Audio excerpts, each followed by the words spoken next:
ಶಿವರಾಮ ಕಾರಂತರ ಮರಳಿ ಮಣ್ಣಿಗೆ ಕಾದಂಬರಿಯ ಅಧ್ಯಾಯ 4. ಮಕರ ಸಂಕ್ರಾಂತಿಯ ಕಾಲ.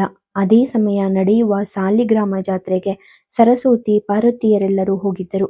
ಸರಸ್ವತಿಯು ಗುಡಿಯಲ್ಲಿ ಹಣ್ಣು ಕಾಯಿ ಮಾಡುವಾಗ ಈ ವರ್ಷ ಹೆಚ್ಚಿದ ಸಂಪದವನ್ನು ನೆನೆಯದೇ ಇರಲಿಲ್ಲ. ಮುಂದಿನ ವರ್ಷವೂ ಹೀಗೆಯೇ ನಡೆಸಿಕೊಡು ಎಂದು ಮುಖ್ಯ ಪ್ರಾಣದೇವರನ್ನು ಪ್ರಾರ್ಥಿಸಿದಳು. ಈ ಜಾತ್ರೆ ಮುಗಿದ ತಿಂಗಳೊಳಗಾಗಿ ಐತಾಳರ ಸಾಗುವಳಿಯ ಕೆಲಸಗಳೆಲ್ಲ ಮುಗಿದವು. ಹುರುಳಿ ಉದ್ದುಗಳನ್ನು ಕಿತ್ತು ನೆಲವು ತೆರವಾಗಿತ್ತು. ಈಗ ಅವಡೆಯ ಕೋಡುಗಳನ್ನು 4 ಬಾರಿ ಕೊಯ್ದು ಗಿಡಗಳನ್ನು ಕಿತ್ತು ಆಯಿತು. ಉಳಿದುದೆಂದರೆ ಸೌತೆಯ ಹಿತ್ತಲಿನ ಕೆಲಸ ಮಾತ್ರ. ಆದರೆ ಬಿಸಿಲಿನ ಝಳ ದಿನ ಹೋಗುತ್ತಾ ಬಲವಾಯಿತು. ನೆಲದ ಮೇಲೆ ಕಾಲಿಡುವಂತೆಯೇ ಇರಲಿಲ್ಲ. ಸಂಜೆ ಸೌತೆಗೆ ನೀರು ಮೊಗೆದು ಮರುದಿನ ಬಂದು ನೋಡಿದರೆ ಗಿಡವೆಲ್ಲ ಬಾಡಿ ಹೋಗಿರುತ್ತಿತ್ತು. ಅಂತ ನೀರಿನ ಆಸರಿಕೆ ಊರಿನ ಮಣ್ಣಿಗೆ. ಸರಸ್ವತಿಯ ಮನಸ್ಸಿನಲ್ಲಿ ಆ ಸೆಕೆ, ಆ ಮಣ್ಣಿನ ಬಣ್ಣಗಳನ್ನು ಕಂಡು ಇದೇ ರೀತಿಯಾದರೆ ಕೆರೆಯಲ್ಲಿ ನೀರು ಉಳಿದೀತೆ ಎಂಬ ಯೋಚನೆಯಾಯಿತು. ಅವಳ ಯೋಚನೆಯನ್ನು ಕಂಡ ಪಾರ್ವತಿಯು, ನಿನ್ಗೆ ಮರಳು ಸರಸ್ವತಿ, ಹಗ್ಗಿನ ತಿಂಗಳಿಗೆ ನೀನು ಕೂಗಿಕೊಳ್ಳುವುದೇಕೆ? ಅಗೇಡಿಗೆ ಭತ್ತ ಬಿತ್ತಲು ಇನ್ನೂ 1 ತಿಂಗಳಿದೆ. ಅದರೊಳಗೆ ದೇವರು ನಡೆಸಿಕೊಟ್ರೆ 1-2 ಮಳೆ ಬರೋದಿಲ್ವೇ? ಯುಗಾದಿಯ ಸಮಯ ಮಳೆ ಬರುವ ರಿವಾಜೇ ಇದೆ ಎಂದು ಸಮಾಧಾನಪಡಿಸಿದಳು. ಅತ್ತಿಗೆ ನಾದಿನಿಯರು ಸೌತೆಕಾಯಿಗಳನ್ನು ಮನೆಗೆ ಸಾಗಿಸಿದರು. ಹಿತ್ತಲಿನಲ್ಲಿ ಒಂದೊಂದು ಬೂದುಗುಂಬಳವೂ ಆಗಿತ್ತು. ಅವಕ್ಕೆಲ್ಲ ಓಲೆಗಳನ್ನು ಬಿಗಿದು ಅವನ್ನು ಸಾಲಾಗಿ ಮನೆಯ ಕಂಬಗಳಿಗೆ ನೇಲೆಗಳಿಗೆ ಬಿಗಿದದ್ದಾಯಿತು. ಆದರೂ 100 ಕಾಯಿ ಮಿಕ್ಕಿತು. ಸರಸ್ವತಿಗೆ ಈ ಮಿಕ್ಕಿದ ಕಾಯಿಗಳನ್ನು ನೆಲದಲ್ಲಿ ಉರುಳಿಸಿ ಕೊಳೆಯಿಸಲು ಮನಸ್ಸಿಲ್ಲ. ಅವನ್ನು ಯಾರಿಗಾದರೂ ಸಾಟೆ ಮಾಡಿದರಾಗದೆ ಎಂದು ತೋರಿತು. ಅವನ್ನು ಕುಂದಾಪುರ ಸಂತೆಗೆ ಒಯ್ದರೆ ಒಳ್ಳೆಯ ದರ ಬಂದೀತು. ಆದರೆ 4 ಹರಿದಾರಿ ದೂರ ಹೊತ್ತು ಸಾಗುವವರು ಬೇಡವೇ? ಸರಿ, ಆಕೆ ಈ ಪ್ರಸ್ತಾಪವನ್ನು ಸೂರನೊಡನೆ ಮಾಡಿದರು. ಸೂರ ಯಾಕೋ ಏನೋ ಗೋವಿಂದ ಮೇನಿಯನಿಗೆ ಅದನ್ನು ತಿಳಿಸಿದನು. ಅವನು ಮುಂದಿನ ಶನಿವಾರ ಕುಂದಾಪುರಕ್ಕೆ ಹೋಗುವವನಿದ್ದಾನಂತೆ. ಅವನ ಮೂಲಕ ಅವನ್ನು ಸಾಗಿಸುವ ಏರ್ಪಾಡು ಮಾಡಿದಳು. ಬದಲಿಗೆ ಹಣ ತರುವುದು ಬೇಡ, 4 ಮಣ ಗೆಣಸನ್ನು ತಂದುಕೊಟ್ಟರೆ ಸಾಕು ಎಂದು ಕರಾರು ಮಾಡಿದಳು. ಮುಂದಿನ ಆದಿತ್ಯವಾರದ ಹೊತ್ತಿಗೆ ಗೋವಿಂದ ಮೇನಿಯ ಅವನ್ನು ಮಾರಾಟ ಮಾಡಿ ಬಂದು 4 ಮಣ ಸಿಗಲಿಲ್ಲ, 3 ಮಣ ಗೆಣಸು ಸಿಕ್ತು ಎಂದು ಗೆಣಸನ್ನು ತಂದುಕೊಟ್ಟನು. ಗೆಣಸು ಬಂದ್ಮೇಲೆ ಹಪ್ಪಳವಾಗಬೇಕು. ಹಾಗೆಯೇ ಉದ್ದು ಅವಡೆಗಳನ್ನು ಬೀಸಿ ಹಪ್ಪಳ ಮಾಡಬೇಕು. ಹಿತ್ತಿನಿಂದ ಬಂದ ಕುಂಬಳಕಾಯಿಗಳಿಗೆ ಒಂದು ಗತಿ ಕಾಣಿಸಬೇಕು. ಅವನ್ನು ಉದ್ದಿನೊಂದಿಗೆ ಸೇರಿಸಿ ಸಂಡಿಗೆ ಮಾಡಬೇಕು. ಅಗೇಡಿ ಕೆಲಸ ತೊಡಗುವುದರಲ್ಲಿಯೇ ಉಪ್ಪಿನಕಾಯಿಗೂ ಒಂದು ದಾರಿ ಮಾಡಿಕೊಂಡರೆ ಅನುಕೂಲ. ಈ ಯಾವತ್ತು ವ್ಯಾಪಾರಗಳು ಸ್ತ್ರೀ ಸಾಮ್ರಾಜ್ಯದ ವಹಿವಾಟುಗಳು. ರಾಮ ಐತಾಳರು ಮಕರ ಸಂಕ್ರಾಂತಿಯ ಸಮಯದಿಂದ ಒಂದೇ ಸಮನೆ ಮದುವೆ, ಮತ್ತೊಂದು ಶಾಂತಿ ಸಮಾರಾಧನೆಗಳು ಎಂದು ಮನೆ ಮನೆಗೆ ತಿರುಗುತ್ತಿದ್ದಾರೆ. ಹೊತ್ತು ನೆತ್ತಿಗೆ ಬರುವ ವೇಳೆಗೂ ಅವರ ಕಾಲಿಗೆ ಬಿಸಿಲು ನಾಟುವುದೆಂಬುದಿಲ್ಲ. ಪೌರೋಹಿತ್ಯದ ಮನೆಗಳಿಗೆ ಬೆಳಗಾಗಿ ಜಾವ ಹೊತ್ತಿನಲ್ಲಿ ಹೋಗಿ ಸೇರುತ್ತಿದ್ದರು. ಉಳಿದ ಕಡೆಗಳಿಗೆ ಊಟಕ್ಕೆ ತಕ್ಕಂತೆ ನಡು ಮಧ್ಯಾಹ್ನಕ್ಕೆ ಸೇರುತ್ತಿದ್ದರು. ರಾತ್ರಿ ಹೇಗೋ ಊಟದ ಅಂದಾಜು ಅವರಿಗೆ ಇರುವುದಿಲ್ಲ. ಹೀಗಾಗಿ ಜಾವ ರಾತ್ರಿ ಕಳೆದ ಮೇಲೆಯೇ ಮನೆಗೆ ಆಗಮನ. ಪಾಲ್ಗುಣ ಮಾಸವೆಲ್ಲ ಸರಸ್ವತಿ ಪಾರ್ವತಿಯರು ಸೇರಿಕೊಂಡು ಹಪ್ಪಳ ಸಂಡಿಗೆ ಕೆಲಸ ನಡೆಸಿದರು. ಇಬ್ಬರೇ ಸೇರಿ ಕಾಳನ್ನು ತೊಳೆದು ಒಣಗಿಸಿ ಹಿಟ್ಟನ್ನು ಬೀಸಿ ಮಾಡುವಾಗ ಕೆಲಸ ಸಾಗುತ್ತದೆಯೇ? ಎಡೆಯಲ್ಲಿ ನಿತ್ಯದ ಕೆಲಸಗಳಾಗಬೇಕು. ಹಾಲಿಗೆ ದರಿದ್ರ ಬಂದರೂ ಗಂಟಿಯನ್ನು ಸಾಕುವ ಕೆಲಸ ನಡೆಯಲೇಬೇಕು. ಈ ಗಲಭೆಯಲ್ಲಿ ಉಪ್ಪಿನಕಾಯಿ ಹಾಕಲು ಅನುಕೂಲ ಆಗಲೇ ಇಲ್ಲ. ಐತಾಳರಿಗೆ ಸ್ವಂತ ಮಾವಿನ ಮರಗಳಿಲ್ಲ. ಎಲ್ಲಿಂದಾದರೂ ಮಾವಿನಕಾಯಿ ಬಂದೇ ಆಗಬೇಕು. ಈ ವರ್ಷ ಅಕಾಲದಲ್ಲಿ ಮುಗಿಲು ಕವಿದು ಅವರ ಅರಾಲಿನ ಸಾಲಿನಲ್ಲಿ ಒಬ್ಬರಲ್ಲಿಯೂ ಮಾವಿನ ಮಿಡಿ ಕಾಣಿಸಲೇ ಇಲ್ಲ. ಆದರೆ ಉಪ್ಪಿನಕಾಯಿ ಮಾಡದೆ ಹೋದರೆ ಮಳೆಗಾಲಕ್ಕೆ ಕಚ್ಚಿ ಉಣ್ಣುವುದೇನನ್ನ? ತತ್ಕಾಲಕ್ಕೆ ಸೌತೆಕಾಯಿಯ ಅಡುಗಾಯಿ ಮಾಡಿಯಾಯಿತು, ಅದೂ ಮುಗಿಯಿತು. ಹೆಬ್ಬೆಲಸಿನ ಅಡುಗೆಯಾಯಿತು, ಅದೂ ತಿಂದು ಮುಗಿಯುತ್ತಾ ಬಂತು. ಹಾಗೂ ಹೀಗೂ ಸೆಕೆಗಾಲ ಕಳೆಯುವುದೇ ಕಷ್ಟವಿತ್ತು. ಸರಸ್ವತಿಗೆ ದೀರ್ಘ ಯೋಚನೆ ತೊಡಗಿತು. ಒಂದು ದಿನ ಮಾತನಾಡುತ್ತಿರುವಾಗ ಸೂರನ ಸವಾರಿ ಮನೆಗೆ ಬಂದಿತು. ಅವಳು ಆತನೊಡನೆ, ಸೂರ, ಈ ವರ್ಷ ಉಪ್ಪಿನಕಾಯೊಂದು ನಗಿದ್ಬಿತ್ತು ಎಂದಳು. ಸೂರ ನಗುತ್ತಾ, ಈ ಬಾಂಬ್ರಿಗೆ ಬಾಯಿ ರುಚಿ ಗಟ್ಟಿ, ನಾವೆಲ್ಲ ಉಪ್ಪಿನಕಾಯಿ ತಿಂದೇ ಬದುಕ್ತಿದ್ದೀವಿಯೇ ಎಂದ. ಪಾರ್ವತಿ ಮುಂದೆ ಬಂದು, ಹೌದು ಸೂರ, ಮನೆಗೆ ಬಂದು ಬಾಯಿ ಹರ್ಕೊಡು ಅಂದಾಗ ಬರೀ ನೀರು ಕೊಟ್ರೆ ಸೂರನ್ ಮುಖ ಸಪ್ಪಗಾಗುತ್ತದೆ ಎಂದಳು. ಅದೂ ಹೌದಪ್ಪ, ಒಂಚೂರು ಉಪ್ಪಿನಕಾಯಿ ಇದ್ರೆ 2 ಪಾವ್ ಅಕ್ಕಿ ಅನ್ನ ಉಳಿಬಹುದು. ಆದ್ರೆ ಈ ವರ್ಷ ಮಾವಿನ ಮಿಡಿಯ ಮುಖ ಕಂಡವ್ರ್ಯಾರು? ಶಿವರಾತ್ರಿಯವರೆಗೆ ಈ ವರ್ಷ ಚಳಿ ಎಂಬುದರ ಸುದ್ದಿ ಇದೆಯೇ? ನಾನು ಈ ವರ್ಷ ಮಕರ ಸಂಕ್ರಾಂತಿಯ ಸಮಯ ಮೂಡಲಾಗಿ ಹೋಗಿದ್ದೆ. ಅಲ್ಲಿ ಮಾತ್ರ ರಾತ್ರಿ ಮಲಗುವಾಗ ಚಳಿಗೆ ಕಂಬಳಿ ಬೇಕಾಗ್ತಾ ಇತ್ತು. ನಮ್ಮೂರಲ್ಲಿ ಮಾತ್ರ ಈ ವರ್ಷ ಸೆಕೆ ಹೌದು. ಬಾನಿನ ತುಂಬ ಹಗಲು ರಾತ್ರಿಯೂ ಮುಗಿಲು. ಮುಗಿಲು ಜಾಸ್ತಿಯಾಗಿಯೇ ಇಲ್ಲಿನ ಮಾವಿನ ಮರಗಳ ಹೂವೆಲ್ಲ ಕರಗೋಯ್ತು. ಸೂರ, ಹಾಗಾದ್ರೆ ಮೂಡ್ಲಾಗಿ ಎಲ್ಲಾದ್ರೂ ಸಿಗ್ಲಿಕ್ಕಿಲ್ವೇ? ಮೂಡಿನ ಊರಿನಲ್ಲಿ ಮಾವಿನ ಮಿಡಿಗೆ ಬರಗಾಲ್ವೇನು? ಒಂದಲ್ಲ ಒಂದು ಕಡೆಯಲ್ಲಿ ಇದ್ದೇ ಇರ್ತದೆ. ಅಲ್ಲಿ ಯಾರದನ್ನ ಮೂಸುವವರು? ಎಲ್ಲಿ ಕಂಡರೂ ಕಾಡು ಮರಗಳಿವೆ. ಆದರೆ ಮೂಡಿನ ಊರಿನ ಮಿಡಿ ಮನೆಗೆ ಬರ್ಬೇಕಲ್ಲ.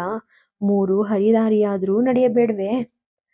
ಸರಸ್ವತಿಗೆ ತನ್ನ ಗಂಡನ ಮನೆಗೆ ತುಸು ಪೂರ್ವದ ಒಂದೆರಡು ಗುಡ್ಡಗಳಲ್ಲಿ ದಿಕ್ಕಿಲ್ಲದಷ್ಟು ಮರಗಳನ್ನು ಎಂದೋ ಒಂದು ಕಾಲದಲ್ಲಿ ಕಂಡ ನೆನಪು. ಹೋದರೆ ಬೇಕೆಷ್ಟನ್ನು ತರಬಹುದು ಎಂದು ತೋರಿತು. ಕೊನೆಗೆ ಆಕೆ ಸೂರನನ್ನು ಅವನ ಹೆಂಡತಿಯನ್ನು ಪುಸಲಾಯಿಸಿ ಅವರಿಗೆ 2 ದಿವಸದ ಕೊಚ್ಚು ಕೊಡುವ ಭರವಸೆಯಿಂದ ಅಲ್ಲಿಗೆ ಹೋಗುವ ನಿಶ್ಚಯ ಮಾಡಿದಳು. ನಿಶ್ಚಯ ಮಾಡಿ ಅದರ ಮುಂಜಾನೆಯೇ ಎದ್ದು ಅವರನ್ನು ಕೂಡಿಕೊಂಡು ಹೊರಟಳು. ಬೆಳಗಾಗುವಾಗ ಅವರ ಸವಾರಿ ಬಾರಕೂರಿನಲ್ಲಿ ಇತ್ತು. ಅಲ್ಲಿಂದಲೂ ಈಶಾನ್ಯಕ್ಕೆ 2 ಹರದಾರಿ ಮುಂದೆ ಹೋಗಿ ಗುಡ್ಡಗಳನ್ನು ಸುತ್ತಿದರು. ಅವರ ಎಣಿಕೆಯು ವ್ಯರ್ಥವಾಗಲಿಲ್ಲ. 3 ಜನ ಹೊತ್ತೆವೆಂಬಷ್ಟು ಮಾವಿನಕಾಯನ್ನು ಕೊಕ್ಕೆಯಿಂದ ಕಿತ್ತು ಉರುಳಿಸಿಯಾಯಿತು. ಯಜಮಾನರಿಲ್ಲದ ಮರಗಳು. ಅಲ್ಲಿ ಹಣ್ಣಾದರೆ ಮಂಗಗಳಿಗೂ ಬೇಡವೆನಿಸುವಷ್ಟು ಕಾಯಿಗಳಿದ್ದವು. ಇಷ್ಟು ಕೆಲಸ ಮುಗಿಸುವಾಗ ಹೊತ್ತು ನೆತ್ತಿಗೇರುತ್ತಾ ಬಂದಿತ್ತು. ಹೊರೆಯನ್ನು ತಲೆಗೇರಿಸಿಕೊಂಡು ಬಿಸಿಲಿನ ಬೇಗೆಗೆ ಬೆವರನ್ನು ಸುರಿಸುತ್ತಾ ಉಸಿರುಗರೆಯುತ್ತಾ ಬ್ರಾಹ್ಮಣರ ಮನೆಯಲ್ಲಿ ಎಂದು ಅರಸುತ್ತಾ ಹೊರಟರು. ನೇಸರಿನ ಹೊಡೆತಕ್ಕೆ ಕಂಡ ಹಾದಿಯು ತಪ್ಪಿ ಸುತ್ತಿ ಸುತ್ತಿ ಮಾವಿನಕಾಯಿ ತೆಗೆದ ತಾವಿಗೆ ಬಳಿಗೆ ತಿರುಗಿ ಬಂದು ಸೇರಿದರು. ಆ ಸ್ಥಳವನ್ನು ಶಪಿಸಿ ತುಸು ದೂರ ಪಡುವಣಕ್ಕೆ ನಡೆದು ಸಮೀಪದ ಒಂದು ಮನೆಯನ್ನು ಗುರುತಿಸಿದರು. ಆ ಯಾರದೋ ಮನೆಯ ಅಂಗಳದಲ್ಲಿ ಹೊರೆಗಳನ್ನಿಳಿಸಿ ಮನೆಯವರಿಂದ ಒಂದು ಚಂಬನ್ನು ತೆಗೆದುಕೊಂಡರು. ಬಾವಿ ನೀರನ್ನು ಜಗ್ಗಿ ಮುಖವನ್ನು ತೊಳೆದುಕೊಂಡು ಕುಡಿಯಲು ನೀರು ತೆಗೆದುಕೊಂಡು ಬಂದರು. ಮನೆಯವರು ಇವರ ಕೆಂಪಡರಿದ ಮುಖವನ್ನು ಕಂಡು ಕರುಣೆಯಿಂದ ಒಂದಿಷ್ಟು ಬೆಲ್ಲವನ್ನು ತಂದುಕೊಟ್ಟರು. ಸರಸ್ವತಿಯು, ಸೂರ, ಮೊದಲು ಇಷ್ಟು ನೀರನ್ನು ಕುಡಿ, ಒಂದಿಷ್ಟು ಅವಲಕ್ಕಿ ತಂದಿದ್ದೀನಿ, ನೆನೆಸ್ಕೊಂಡು ತಿಂದ್ರೆ ಉಂಡಷ್ಟೇ ಹೊಟ್ಟೆ ಬಿಮ್ಮಗಾಗ್ತದೆ ಎಂದು ಉಪದೇಶಿಸಿದಳು. ನೀರನ್ನು ಕುಡಿದಾಯಿತು. ಒಂದರೆಗಳಿಗೆಯಲ್ಲಿ ನೀರವಲಕ್ಕಿಯ ಸೇವೆಯೂ ಆಯಿತು. ಹಾಗೆಯೇ ಅಲ್ಲಿನ ಚಪ್ಪರವಿಕ್ಕಿದ ಅಂಗಳದಲ್ಲಿ ಒರಗಿ ಒಂದೊಂದು ನಿದ್ರೆ ಸಹ ಆಯಿತು. ಅವರು ಎಚ್ಚರಗೊಳ್ಳುವಾಗ ಸರಸ್ವತಿಗೆ ಗಾಬರಿ ಹೊತ್ತು ಇಳಿದಾಯಿತು. ರಾತ್ರಿ ತಿಂಗಳ ಬೆಳಕೂ ಇಲ್ಲ. ಏಳ್ಸೂರ ಎಂದು ಅವನಾಕೆಯನ್ನು ಎಬ್ಬಿಸಿ ಹೊರೆಯನ್ನು ತಲೆಗೇರಿಸಿಕೊಂಡು ಹೊರಟರೆ ಕಾಲನ್ನು ನೆಲದ ಮೇಲೆ ಇರಿಸುವಂತಿರಲಿಲ್ಲ.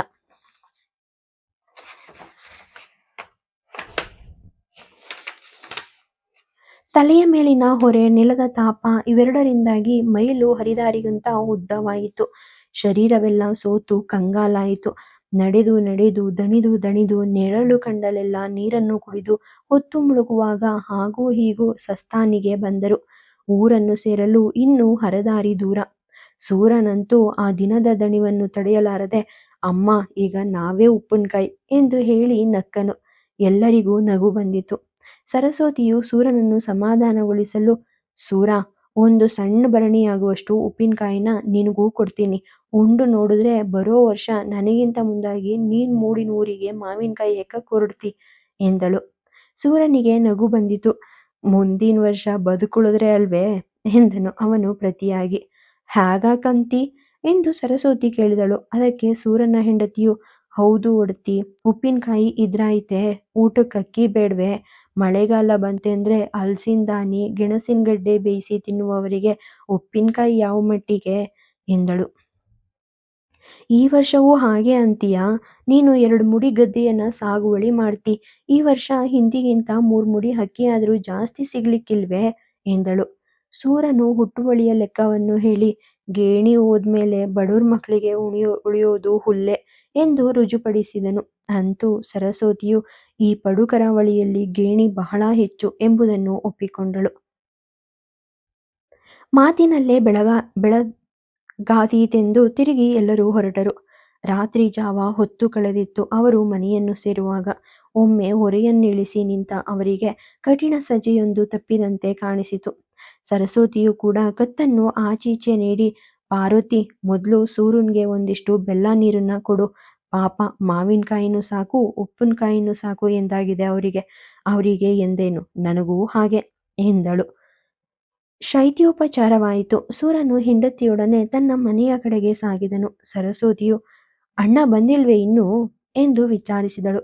ಎಷ್ಟೊತ್ತಿಗೆ ಬರ್ತಾರೋ ಯಾರ್ ಬಲ್ಲರು, ಹೋಗುವಾಗ ಏನನ್ನೂ ಹೇಳಲಿಲ್ಲ, ಸೀದಾ ರಟ್ಟೆ ಬೀಸ್ಕೊಂಡು ಹೋದ್ರು ಎಂದು ಪಾರ್ವತಿ ನುಡಿಯಲು ಆಕೆ, ಈ ಅಣ್ಣನ್ಗೆ ಮನೆ ಹೆಂಗಸ್ರಂದ್ರೆ ಕಸಕ್ ಸಮ, ಅಲ್ಲವಾದ್ರೆ ಹೊರಟೋಗುವಾಗ ಇಂತಲ್ಲಿಗೆ ಹೋಗ್ತೀನಿ, ಇಂತಿಷ್ಟೊತ್ತಿಗೆ ಬರ್ತೀನಿ ಅಂದ್ರೆ ಇವನ್ ಗಂಟೇನ್ ಖರ್ಚಾಗುತ್ತದೆ ಎಂದಳು. ಸರಸ್ವತಿ, ನೀನು ಮೀಯಲಿಕ್ಕೆ ಹೊರಡು, ಮಾವಿನ ಮಿಡಿ ಹೊತ್ತು ಹೆಣವಾಗಿದ್ದೀತು ಮೈ, ಒಂದಿಷ್ಟು ಬಿಸಿನೀರನ್ನ ಕಾಯಿಸ್ಲೆ, ಮೈ ಕೈ ನೋವಿಗೆ ಬಿಸಿನೀರು ಮಿಂದ್ರೆ ಒಳ್ಳೆಯದಲ್ವೇ, ಮಿಂದು ಒಂದೆರಡು ಚಟ್ಟಿ ತಿನ್ನು. ನೀನು ಊಟ ಮಾಡ್ತೀಯೋ ಇಲ್ಲವೋ ಅಂತ ಉದ್ದನ್ನರೆದು ಕೆಸುವಿನ ಸೊಪ್ಪು ಕೊಚ್ಚಾಕಿ ಚಟ್ಟಿ ಮಾಡಿದ್ದೇನೆ, ರುಚಿಯಾಗುತ್ತದೆಯೋ ಏನು ಮಣ್ಣು. ರುಚಿಯಾಗದೆ ಏನು, ಕಾವಲಿಗೆ ಸಮನಾಗಿ ಎಣ್ಣೆ ಹಾಕಿ ಚಟ್ಟಿ ಹಚ್ಚಿದ್ರೆ ತನ್ನಂತೆ ಬಾಯಿಗೆ ರುಚಿಯಾಗುತ್ತದೆ. ನಿನ್ನ ಊಟ ಆಯ್ತೋ ಇಲ್ವೋ?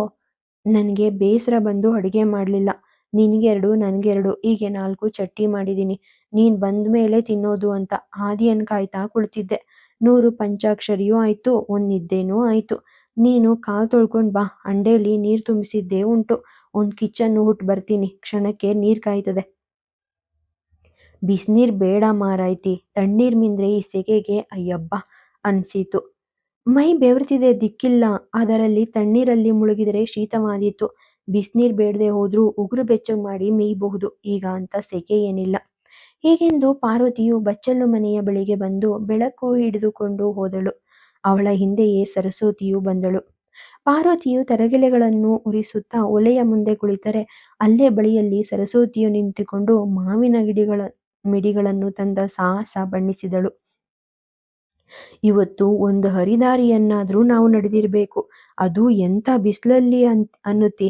ನಾವು ಪಡುವಣ ಊರಲ್ಲಿ ಮಾವಿನ ಮಿಡಿ ಇಲ್ಲವೆಂದು ಬಡಿದುಕೊಂಡ್ರೆ ಮೂಡಿನ ಊರಲ್ಲಿ ಮಂಗ ಸಹ ಅದನ್ನ ಮೂಸ್ಲಿಕ್ಕಿಲ್ಲ. ಜೋಂಕೆ ಜೋಂಕೆ ಮಾವಿನಕಾಯಿ, ಮರದ್ಗೆಲ್ಲು ಹಿಸಿದು ಬೀಳ್ಬೇಕು. ಮೂಡಿನ ಊರೇ ಹಾಗೆ, ಅಲ್ಲಿನ ಮಣ್ಣಿನ ಗುಣವೇ ಅಂಥದ್ದು ಎಂದು ಕಾಣುತ್ತದೆ. ಮಾವು, ಹಲಸು, ಬಾಳೆ ಅಲ್ಲಿ ಯಾವುದನ್ನೇ ನೆಡಲಿ ಅಷ್ಟು ಲಾಯಕ್ಕಾಗಿ ಬೆಳೆಯುತ್ತದೆ. ಮಂಗನ ಉಪದ್ರ ಒಂದಲ್ಲದಿದ್ದರೆ ಮೂಡನ ಊರೆಂದ್ರೆ ಸ್ವರ್ಗ. ಮಂಗನ ಉಪದ್ರವಾದರೂ ತಡೆದೀತು, ಆ ಜ್ವರದ ಉಪದ್ರವನ್ನು ಯಾರು ಸಹಿಸಾರು? ವರ್ಷಕ್ಕೆ 6 ತಿಂಗಳು ಚಳಿ ಜ್ವರದಿಂದ ಮಲಗಿಯೇ ಇರ್ಬೇಕಲ್ಲ. ಜ್ವರದ ನೆನಪಾದ್ರೆ ನಾನು ಯಾಕೆ ಈ ಮಾವಿನ ಮಿಡಿಯ ಗಿರ ಹಿಡಿದು ಅಲ್ಲಿಗೆ ಹೋದೆ ಅಂತ ಹೆದರಿಕೆಯಾಗ್ತದೆ. ನಿನಗೆ ಮರಳು ಸರಸ್ವತಿ, ಜರಜಾಪತ್ತು ಎಂಬುದಕ್ಕೆ ಮೂಡು ಪಡು ಎಲ್ಲವೂ ಒಂದೇ. ಬ್ರಹ್ಮ ಜ್ವರದಿಂದ ನರಳಬೇಕು ಎಂದು ಹಣೆಯ ಮೇಲೆ ಬರೆದರೆ ಎಲ್ಲಿ ಹೋದರೂ ಅದು ತಪ್ಪಲಿಕ್ಕಿಲ್ಲ. ಈ ರೀತಿಯ ಹರಟೆಯಲ್ಲಿ ಬಿಸಿ ನೀರು ಉಗಿರು ಬೆಚ್ಚಗಾಗುವ ಬದಲು ಕುದಿಯಿತು. ಅದನ್ನು ಮುಟ್ಟಿ ನೋಡಿ, ಅಯ್ಯಬ್ಬಾ, ಮಾತಲ್ಲಿ ನೀರು ಕಾದದ್ದೇ ತಿಳಿಲಿಲ್ಲ, ಇನ್ಯಾರಪ್ಪ ಇದನ್ನ ತಳ್ಸೋಕೆ ನೀರು ಒರುವವರು ಎಂದಳು ಸರಸ್ವತಿ. ಬೇಡ, ಬಿಸಿಯಾದ್ರೆ ಬಿಸಿ, ಏನ್ ಚರ್ಮ ಸುಟ್ಟು ಹೋಗ್ಲಿಕ್ಕಿಲ್ಲ ಎಂದು ನೆಟ್ಟಗೆ ಸ್ನಾನಕ್ಕೇನೆ ಇಳಿದಳು. ಮೊದಲ ಚೊಂಬು ನೀರಿಗೇನೆ ಅಯ್ಯಬ್ಬಾ ಎಂಬ ಉದ್ಗಾರ ಹೊರಟಿತು. ಪಾರ್ವತಿಯು ಅವಸರದಿಂದ 2 ಕೊಡ ತಣ್ಣೀರನ್ನು ಬೇಗ ಬೇಗನೆ ತಂದುಕೊಟ್ಟು ಹಂಡೆಗೆ ತುಂಬಿಸಿ ಹದ ಮಾಡಿಕೊಟ್ಟಳು. ಸ್ನಾನವಾಯಿತು. ಸ್ನಾನ ಮಾಡುವಾಗಲೂ ಅವರ ಮಾತುಕತೆಗಳಿಗೆ ನಿಲುಗಡೆ ಇರಲಿಲ್ಲ. ಹಾಗೆಯೇ ಇಬ್ಬರು ಅಡುಗೆ ಮನೆಯ ಕಡೆಗೆ ಸಾಗಿದರು. ಅವಸರದಿಂದ ನಿಯಮದಂತೆ ಸರಸ್ವತಿಯು 108 ಓಂ ನಮಃ ಶಿವಾಯಗಳನ್ನು ಮುಗಿಸಿಕೊಂಡು ಉದ್ದು ಹಾಕಿ ಮಾಡಿದ ಕೆಸುವೆ ಸೊಪ್ಪಿನ ಚಟ್ಟಿಯನ್ನು ಧ್ವಂಸ ಮಾಡತೊಡಗಿದಳು. ತಿಂದು ಮುಗಿಯುತ್ತಾ ಬರಲು ಆಕೆಯು, ಪಾರ್ವತಿ, ರುಚಿಯಾದದ್ದಕ್ಕೆ ಏನೋ 2 ಅಥವಾ ಇಂಥ ಚಟ್ಟಿಯನ್ನು ತಿಂದ್ರೂ ಹೊಟ್ಟೆಯ ತುದಿಗೂ ಮುಟ್ಟಿದ ಹಾಗೆ ಕಾಣುವುದಿಲ್ಲ ಎಂದಳು. ಆಗ ಪಾರ್ವತಿಯು ತಿಂದು ತೇಗನ್ನು ಸಾವರಿಸಲು ನೀರು ಕುಡಿಯುತ್ತಿದ್ದಳು. ಆಕೆಯು ನಗುತ್ತಾ, ನಿನಗೆ ಮಧ್ಯಾಹ್ನ ಊಟನೂ ಆಗಿರ್ಲಿಕ್ಕಿಲ್ಲ, ನಾನೊಬ್ಳು ಮರಳಿ, ಲೆಕ್ಕ ಮಾಡಿ 4 ಚಟ್ಟಿ ಮಾಡಬೇಕೆ ಹೀಗೆಂದು ದಡಬಡನೆ ಓಡಾಡಿ ಒಂದಿಷ್ಟು ಅವಲಕ್ಕಿಯನ್ನು ನೀರಲ್ಲಿ ತೊಳೆಯಿಸಿಕೊಂಡು ಉಪ್ಪು ಖಾರ ಹಾಕಿ ತಂದಳು. ಏನು, 2 ಹಸಿಮೆಣಸು ನುರಿಯಲೇ, ಉಪ್ಪಿನಕಾಯಿ ರಸವನ್ನ ಹಾಕಿ ಗಿವುಚಲೇ ಎಂದು ಕೇಳಿದಳು.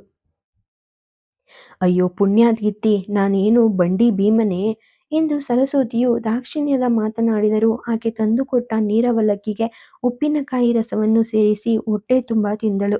ಉಪ್ಪಿನಕಾಯಿಯ ಖಾರದಿಂದ ಬಿಕ್ಕಳಿಕೆಯೂ ಬಂದಿತು. ಈಗ ಉಪಹಾರದ ಶಾಸ್ತ್ರ ಮುಗಿಯಿತು. ಇನ್ನು ಮಲಗಿಕೊಳ್ಳಬಹುದಲ್ಲ ಎಂದರೆ ಮಾವಿನ ಮಿಡಿಯ ಹಿಡಿಗೆಗಳು ಕಣ್ಣ ಮುಂದೆಯೇ ಕಾಣಿಸುತ್ತಿವೆ. ಅವನ್ನು ಕೆರೆಗೆ ಒಯ್ದು ತೊಳೆದು ಚಾವಡಿಯಲ್ಲಿ ಹರವಿಯಾಯಿತು. ಮಿಡಿ ಹಿಡಿಗೆಗಳಲ್ಲೇ ಇದ್ದರೆ ಮುಗುಲು ಆದೀತು.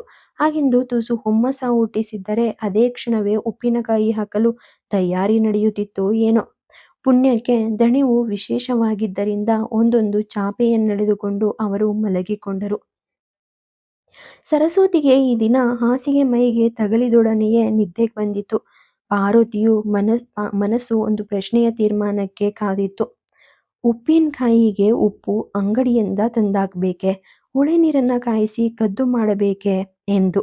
ಅಂತೂ ಸರಸ್ವತಿಗೆ ನಿದ್ದೆ ಹತ್ತಿದ್ದನ್ನು ಕಂಡು ಪಾಪ ಎಷ್ಟು ದಣಿವಾಗಿದೆಯೋ ಏನೋ ಎಂದು ಕನಿಕರದಿಂದ ತಾನು ಹೊರಗಿ ನಿದ್ದೆ ಹೋದಳು. ಮರುದಿವಸವೆಲ್ಲ ಉಪ್ಪಿನಕಾಯಿಯ ಕಾರುಬಾರು. ಸುಮ್ಮನೆ ಅಂಗಡಿ ಉಪ್ಪಿಗೆ ದಂಡವನ್ನು ತರುವುದು ಬೇಡವೆಂದು ಒಳೆ ನೀರು ಕಾಯಿಸಿ ಉಪ್ಪನ್ನು ಮಾಡಬಹುದೆಂದು ಮೊದಲಿಗೆ ಯೋಚನೆ ಹೊರಟಿತು. ಆದರೆ ಮಾವಿನ ಮಿಡಿಗಳು ಕಣ್ಮುಂದೆಯೇ ಇರುವಾಗ ಈ ಯೋಚನೆ ಸಮನಲ್ಲವೆಂದು ತೋಚಿತು. ಆದುದರಿಂದ ಮನೆಯಲ್ಲಿ ಅಂಗಡಿಯಿಂದ ತಂದು ದಾಸ್ತಾನು ಮಾಡಿದ ಉಪ್ಪಿಗೆ ಸಂಚಕಾರವಾಯಿತು. ಮಾವಿನ ಮಿಡಿಗೆ ಉಪ್ಪು ಹಾಕಿ ಮುಗಿಸಿದ ಸರಸ್ವತಿಗೆ ಮಳೆಗಾಲದ ಅರ್ಧ ಯೋಚನೆಯೇ ತಲೆಯಿಂದ ಕಳಚಿದಂತಾಯಿತಂತೆ. ಪೂರ್ಣ ಯೋಚನೆ ಕಳಚುವುದು ಅದಕ್ಕೆ ಮೆಣಸು ಸಾಂಬಾರುಗಳನ್ನು ಹಾಕಿದ ಬಳಿಕವೇ ಸರಿ. ಬೇಸಿಗೆಯ ಬಿಸಿಲು ಏರುತ್ತಾ ಬಂದಿತ್ತು. ಯುಗಾದಿ ಕಳೆಯುವುದರೊಳಗೇನೆ ಮಧ್ಯಾಹ್ನ ನೆಲ ಕಾವಲಿಯಾಗುತ್ತಿತ್ತು. ಚೈತ್ರ ಮಾಸ ಮುಗಿದು ವೈಶಾಖ ಬಂದ ಬಳಿಕ ಕೇಳ್ಬೇಕೆ, ಬಾನು ಬಿಸಿಲ ಜಳದಿಂದ ಬೆಳಗಿಂದ ಸಂಜೆ ತನಕವೂ ಬೂದು ಬಣ್ಣವಾಗಿ ಕಾಣಿಸಿತು. ಸಾಲದುದ್ದಕ್ಕೆ ಬಿಳಿ ಮುಗಿಲುಗಳ ಕವಿದಾಟವೂ ಹೆಚ್ಚಿ ಮನೆಯ ಒಳಗೂ ಒಂದೇ ಹೊರಗೂ ಒಂದೇ ಬೆವರಿನದೇ ಮಳೆ. ರಾತ್ರಿ ಏನೋ ಮನೆಯ ಹಿಂದಿನ ಅರಾಲಿನಲ್ಲಿ ಬಟ್ಟೆ ಹಾಸಿ ಮರಳಿನ ದಿನ್ನೆಯ ಮೇಲೆ ಮಲಗಿಕೊಂಡರೆ ತಂಗಾಳಿ ಬೀಸಿ ತುಸು ನಿದ್ರೆ ಹತ್ತುತ್ತದೆ. ಮನೆಯ ಸುತ್ತಲೂ ಹೊಯ್ಗೆಯ ರಾಶಿ ತುಂಬಿರುವ ಐತಾಳರಲ್ಲಿ ಹಗಲಲ್ಲಿ ಸೆಕೆಯ ಹಾವಳಿ ಹೇಳತೀರದು. ಪಾರ್ವತಿ ಸರಸ್ವತಿಯರಿಗೆ ಈ ಕಡು ಬೇಸಿಗೆಯು ಬೇರೆಯೇ ಚಿಂತನೆಗಳನ್ನು ತರತೊಡಗಿತು. ಭತ್ತದ ಸಸಿಗಳನ್ನು ನಟ್ಟ ಅವರ ಅಗೇಡಿಯ ಗತಿಯೇನು? ಗದ್ದೆಗೆ ಎಷ್ಟು ನೀರನ್ನು ಮುಗಿದರೂ ಸ್ವಲ್ಪವೇ ಆಯಿತು. ಅತ್ತ ಕೆರೆಯ ನೀರು ಬತ್ತಿ ಗೂಳಿ ಹಾಕಿ ಮೀನು ಹಿಡಿಯುವ ಬೆಸ್ತರಿಗೆ ಮಾತ್ರ ಉಪಯೋಗವಾಯಿತು. ಮಳೆಯ ಹಾರೈಕೆಯಲ್ಲಿ ಹಸಿರು ಅಗೆಯು ಕರಟಿ ಕಂದು ಬಣ್ಣವಾಗತೊಡಗಿತು. ಸರಸ್ವತಿಯಂತೂ ಆ ಬಿಸಿಲಲ್ಲಿ ದಿನಕ್ಕೆ 4 ಬಾರಿ ಅಗೇಡಿಯ ಬಳಿಗೆ ಹೋಗಿ ಬಂದು ಊರಿಂದೂರೇ ಸುಡುಗಾಡಾಗ್ಬಿಟ್ಟಿದೆ. ಈ ವರ್ಷ ಮಳೆಗಾಲದಲ್ಲಿ ಹುಡಿ ಬೀಜ ಬಿತ್ತಬೇಕಾದೀತು. ಅದಕ್ಕಾದರೂ ಸ್ವಲ್ಪ ಬೀಜ ಉಳಿದ್ರೆ ಆಗ್ತಿತ್ತು ಎನ್ನತೊಡಗಿದಳು.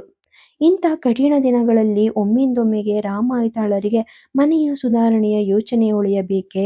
ಅವರು ಆ ದಿನ ಎಲ್ಲೂ ಸಮಾರಾಧನೆ ಶಾಂತಿಗಳ ಊಟ ಇಲ್ಲುದರಿಂದ ಮಧ್ಯಾಹ್ನ ಊಟವನ್ನು ಮುಗಿಸಿ ತಂಪಾದ ಮನೆಯ ಚಾವಡಿಯ ನೆಲದ ಮೇಲೆ ಈ ದರಿದ್ರ ಸೆಕೆಯೋ ಎಂದು ಶಪಿಸುತ್ತಾ ಮಲಗಿಕೊಂಡಿದ್ದರು. ಊಟದ ಅಮಲಿನಿಂದ ಒಂದು ನಿದ್ರೆಯೂ ಆಯಿತು. ಒಂದೆರಡು ಗಳಿಗೆ ನಿದ್ರೆ ಮಾಡಿ ಆಕಳಿಕೆ ಹೊರಡಿಸುತ್ತಾ ಮನೆಯ ಚಪ್ಪರದ ಕಡೆಗೆ ಮುಖ ಮಾಡಿಕೊಂಡು ಸರಸ್ವತಿಯನ್ನು ಕರೆದು, ಸರಸ್ವತಿ, ಈ ಗೇಣುದ್ದದ ಚಪ್ಪರ ಇದ್ರೂ ಒಂದೇ ಇಲ್ದೆ ಹೋದ್ರೂ ಒಂದೇ. ನೋಡ್ವಾ, ಏನಾಗ್ಲಿ ಮನೆಯಲ್ಲಿ ಮಡಲಿಗೊಂದು ಬರಗಾಲವಿಲ್ಲ. ಕಡಿಮೆ ಆದ್ರೆ ಬೇಡಿ ತರಬಹುದು. ಅಂಗಳ ತುಂಬ ಚಪ್ರವನ್ನ ಹಾಕಿ ಅಂಗಳದ ನೆಲವನ್ನ ತಳತಳ ಒರೆದು ಪಸಂದ ಮಾಡ್ಬೇಕು ನೋಡು ಎಂದರು. ಸರಸ್ವತಿಗೂ ಆಗ ಅರ್ಧಂಬರ್ಧ ತೂಕಡಿಕೆ. ಅವಳು ಆಕಳಿಕೆ ಹೊರಡಿಸುತ್ತಾ, ಅಣ್ಣಯ್ಯ, ನಿನ್ಗೆ ಬೇರೆ ಜಂಬರವಿಲ್ಲ. ಮನೆಯಲ್ಲೇನು ಮುಂಜಿಯೇ ಮದುವೆಯೇ? ಕಳ ತುಂಬ ಚಪ್ರ ಹಾಕ್ಲಿಕ್ಕೆ ಅಣ್ಣನಿಗೆ ಒಂದೊಂದೇ ಯೋಚನೆ ಹೊರಡುತ್ತದೆ ಎಂದಳು. ಅವಳ ಮಾತು ಮುಗಿಯುವುದರೊಳಗಾಗಿ ರಾಮ ಐತಾಳರು ಆಕಳಿಸುವ ಬಾಯಿ ಮುಂದೆ ಬೆರಳಿನ ಚಿಟಿಕೆ ಹಾಕುತ್ತಾ ಎದ್ದು ನಿಂತರು. ಸೊಂಟಕ್ಕೆ ಒಂದು ಪಂಚೆಯನ್ನು ಬಿಗಿದು ತಲೆಗೆ ಒಂದು ಪಾಣಿ ಪಂಚೆಯ ಮುಂಡಾಸವನ್ನು ಸುತ್ತಿ ಮನೆಯ ಹಿಂದೆ ಮುಂದೆ ಆಚೆ ಈಚೆ ಬಿಸಿಲಿನಲ್ಲೇ ಅಲೆದಾಡಿದರು. ಆ ಉರಿ ಬಿಸಿಲಿಗೆ ಅವರ ಮೈಯ ರೋಮರಂಧ್ರಗಳಿಂದ ಬೆವರಿನ ಮಣಿಗಳು ಒಂದೇ ಸವನೆ ಉಕ್ಕುತ್ತಿದ್ದವು. ಅದರಲ್ಲೇ ಯಾವವ ಸಂದುಗೊಂದುಗಳನ್ನು ಅರಸಿ ಅರಸಿ ಕಂಬ ಎಳ ಬಿದಿರುಗಳನ್ನು ಎಳೆದು ತಂದು ರಾಶಿ ಮಾಡಿದರು. ಅಣ್ಣನ ದರ್ಬಾರ ಬಾಯಿಂದ ಕೈಗೆ ಬಂದಿತೆಂದು ಆಗ ತಾನೇ ಸರಸ್ವತಿಗೆ ಅನಿಸಿತು. ಏನು, ಯಾಕೆ ಎಂದು ಕೇಳುವ ಸಾಹಸ ಮಾಡುವುದರೊಳಗೇನೆ ಅವರು, ಸರಸ್ವತಿ, ಸುಮ್ಮನೆ ಹೇಳಿದ್ದಕ್ಕೆ ಎದುರು ಮಾತಾಡಬೇಡ. ಹೋಗಿ 4 ಭೂತ ಪರಂಗಿ ಹೆಡೆಯನ್ನ ಕಡಿದುತಾ ನೋಡ್ವಾ ಎಂದರು. ಸರಿ, ಆಜ್ಞೆ ಮೀರದವರಂತೆ ಅತ್ತಿಗೆ ನಾದಿನಿಯರಿಬ್ಬರು ಆ ಬಿಸಿಲಿನಲ್ಲಿ ಮನೆಯಿಂದ ಕತ್ತಿ ಹಿಡಿದುಕೊಂಡು ಹೊರಬಿದ್ದರು. ಅವರು ಸಂಜೆ ಜಾವ ಹೊತ್ತಿರುವಾಗ ಮನೆಯನ್ನು ಸೇರಿದರು. ಅಂಗಳದಲ್ಲಿ ಮಡಲು, ಬಿದಿರು ಮುಂತಾದ ಸರಂಜಾಮಗಳು ಸಂಗ್ರಹವಾದಷ್ಟೇ ಅಲ್ಲ, ಹಾರುಗೋಲಿನಿಂದ ಐತಾಳರು ಚಪ್ಪರದ ಕಂಬಗಳನ್ನು ನಡಲು ನೆಲದಲ್ಲಿ ಹೊಂಡ ಕೊರೆಯುತ್ತಿದ್ದರು. ಸಂಜೆಯ ಕಡಲುಗಾಳಿಯು ಬೀಸಿತು, ಹೊತ್ತು ಕಂತಿತು. ಸರಸ್ವತಿಯು, ಕೆರೆಯಲ್ಲಿ ಇಷ್ಟು ನೀರು ಉಸಿರಿದ್ದರೆ ಅಗೇಡಿಗೆ ಮುಗಿದ್ ಬರ್ತೀವಿ. ನೀನು ಹಾಗೆ ಒಂದು ಹೆಸರನ್ನಿಟ್ಟು ಅಕ್ಕಿ ಹಾಕು, ಪಾರ್ವತಿಯನ್ನು ಕರ್ಕೊಂಡು ಹೋಗ್ತೀನಿ ಎಂದು ಹೊರಬಿದ್ದಳು. ಅವರ ಬೆನ್ನಿಗೆ ಪಾರ್ವತಿಯು ಹೊರಟಳು. ಐತಾಳರು ಮನಸ್ಸಿನೊಳಗೆ ಗೊಣಗುತ್ತಾ ತಮ್ಮ ಕೆಲಸ ತಾವು ಮುಂದುವರೆಸಿದರು. ಮೇಲಿಂದ ಎಳೆಯ ತಿಂಗಳು ಬೆಳಕು ಬಿದ್ದಿತು. ಅದರಲ್ಲೇ ಚಪ್ಪರದ ಕಂಬಗಳನ್ನು ನಡುವ, ಅಡ್ಡ ಎಳೆಗಳನ್ನು ಹಾಕುವ, ಬಿದಿರ ಸಲಿಕೆಗಳನ್ನು ಪರಂಗಿನಾರಿನಿಂದ ಚಪ್ಪರದ ಅಡ್ಡಗಳಿಗೆ ಬಿಗಿಯುವ ಕೆಲಸ ಕ್ರಮವಾಗಿ ಸಾಗಿತು. ಅದರಲ್ಲೇ ಒಳಗೊಮ್ಮೆ ಅವಸರವಾಗಿ ಅಡುಗೆ ಮನೆಯ ಸಂದರ್ಶನ ಮಾಡಿ ಬಂದರು. ಇತ್ತ ನೀರನ್ನು ಮೊಗೆಯಲು ಹೋದ ಅತ್ತಿಗೆ ನಾದನಿಯರು ಮರಳಿ ಬರುವಾಗ 1:30 ಜಾವವೇ ಸರಿದಿತ್ತು. ಅವರು ದಣಿದು ಬಂದು ಕೆರೆಯಲ್ಲೇ ತೋಡಿದ ಒಂದು ಕುಣಿಯಲ್ಲಿ ಮುಳುಗಿ ಮಿಂದು ಮನೆಗೆ ಬಂದರು. ಅಡುಗೆ ಮನೆಯಿಂದ ಅನ್ನದ ಹೊತ್ತಲು ನಾತ ಸೂಸುತ್ತಿತ್ತು. ಒಳಗೆ ಕಾಲಿಟ್ಟು ನೋಡಿದರೆ ಅರ್ಧಕ್ಕರ್ಧ ಅನ್ನ ಹೊತ್ತಿಯಾಗಿತ್ತು. ಉಳಿದರ್ಧ ತಿನ್ನುವಂತೂ ಇರಲಿಲ್ಲ. ಸರಸ್ವತಿಗೆ ಕಣ್ಣು ಕೆಂಪಡರಿತು. ಇವನಿಗೆ ಇವತ್ತು ರಾಹು ಹಿಡಿದಿದೆ, ಏನೋ ಚಪ್ಪರದ ಕೆಲಸವಂತೆ, ಅನ್ನವನ್ನ ತಿನ್ನದ ಹಾಗೆ ಮಾಡ್ದ ಎಂದರು. ಸರಿ. ಐತಾಳರು ತಮ್ಮ ಕೆಲಸವನ್ನು ಮುಗಿಸಿ ತಾವು ಕೆರೆಯ ನೀರಿನ ಹೊಂಡವನ್ನಿಳಿದರು. ಯಥಾಪ್ರಕಾರ ಸ್ನಾನವಾಯಿತು. ಶರೀರದ ಆಯಾಸವನ್ನು ಕಳೆಯುವ ಸಲುವಾಗಿಯೇ ಎಂಬಂತೆ ಓಂ ನಮಃ ಶಿವಾಯ, ಓಂ ನಮಃ ಶಿವಾಯ, ಓಂ ನಮಃ ಶಿವಾಯ ಎಂದು ಕ್ರಮವಾಗಿ ಇಳಿದನಿಯಿಂದ ಮಂತ್ರ ಪಠಿಸುತ್ತಾ ತಿರುಗಿ ಒಮ್ಮೆಗೆ ದನಿ ಏರಿಸುತ್ತಾ ಅಲ್ಲೇ ನಿಂತರು. ಒಂದು ಗಾಳಿ ಬೀಸಿ ಹೊತ್ತಲು ಅನ್ನದ ಕಮರು ಅಲ್ಲಿಗೇನೆ ಬಂದು ಅವರ ಮೂಗನ್ನು ಇರಿಯಿತು. ಅವಸರದಿಂದ ಅಡಿಗೆ ಮನೆ ಚಾವಡಿಗೆ ಬಂದು ತಿನ್ನಲು ಕೂಳು ಬೇಯಿಸುತ್ತೀರಾ ಅಥವಾ ಇದೇನು ಭೂತದ ಚರವನ್ನು ಮಾಡುತ್ತೀರಾ ಎಂದು ಕೆದಕಿ ಮಾತನಾಡಿದರು. ಎದುರಿಗೆ ನಿಂತಿದ್ದ ಪಾರ್ವತಿಯು ಸುಮ್ಮನೆ ಬಾಗಿ ಬಿಗಿ ಹಿಡಿದು ನಿಂತಳು. ಸರಸ್ವತಿಯ ಕಿವಿಗೂ ಇವರ ಆರ್ಭಟೆ ಕೇಳಿಸಿದುದರಿಂದ ಅವಳು ಹೊರಗೆ ಬಂದು, ಹೆಸ್ರು ನೋಡ್ಕೋ ಅಂತ ಹೋದ್ರೆ ಕಿವಿ ಮೇಲೆ ಹಾಕೊಳ್ಳಿಲ್ಲ. ಈಗ ಅನ್ನ ಹೊತ್ತಿದರೆ ಯಾರೇನ್ ಮಾಡಬೇಕು? ನಾವು ಬರುವಾಗಲೇ ಅನ್ನ ಹೊತ್ತಿ ಚುರು ತಯಾರಾಗಿತ್ತು, ಇನ್ನು ಅದನ್ನ ತಿನ್ನೋದು ಮಾತ್ರ ಬಾಕಿ ಎಂದಳು. ಅಷ್ಟಕ್ಕೂ ಅವಳು ಮಾತನ್ನು ನಿಲ್ಲಿಸಲಿಲ್ಲ. ಹೌದು, ಚಪ್ಪರದ ಅಂಕರಿನಲ್ಲಿ ನಮ್ಮ ಮಾತು ಕೇಳಿಸ್ಬೇಕೆ? ಅನ್ನ ಹೊತ್ತಿದ್ದು ತಿಳಿಬೇಕೆ? ಗಳಿಗೆ ಸರಿದಿದ್ದು ತಿಳಿಬೇಕೆ? ನಿನ್ಗೆ ಏನ್ ಬೇಕಾದ್ದು? ಚಪ್ರ ಸರ್ಕಾರದವರು ಬರ್ತಿರ್ಬೇಕು ಈ ಮನೆಯಲ್ಲಿ ಜಮಾಬಂದಿ ಮಾಡ್ಲಿಕ್ಕೆ.